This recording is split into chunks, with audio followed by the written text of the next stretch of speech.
ખડીચા રસ્તા આઈટીએમ જતા હાઈવે ઉપર અમને આટલી બધી ભીડ કેમ જોવા મળી?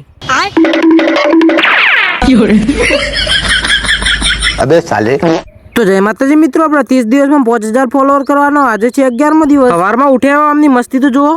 સવારમાં ઉઠીને નાવું પડ્યું કારણ કે જવાનું હતું અમારે આઈટીએમ. નહીં ધોઈને થઈ ગયો તો તૈયાર ને પછી ઉપડી જઈએ છીએ અમે કિરણ 2 જણા ખડી તરફ જવા માટે. અને બાઇક સટકાઈ મેલે છે ખડી તરફ ને વચ્ચે આવે છે પેટ્રોલ પંપ એટલે કિરણ પુરાઈ દેશે પેટ્રોલ અને પાછું ખડી 4 રસ્તા તરફ બાઇક સટકાઈ મેલે છે ને અમને જોવા મળી જાય છે હાઈવે ઉપર આટલી બધી ભીડ અને આટલા બધા લોકો શું કરવા ભેગા થયા હતા એ તો ખબર જ ના પડી.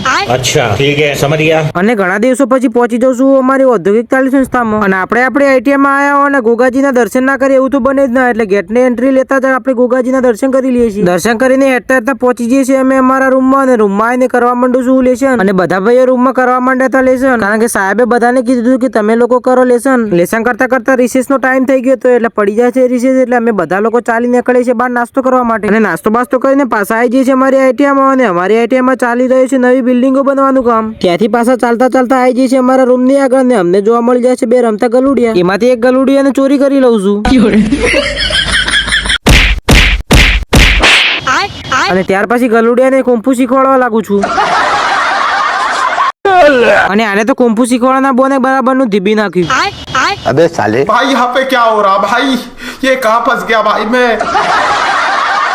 ગલુડિયાને રમાડીને પછી આ સાઈડ આવ્યો તો એમએમવી ટ્રેડ વાળા આ શું કરી રહ્યા હતા.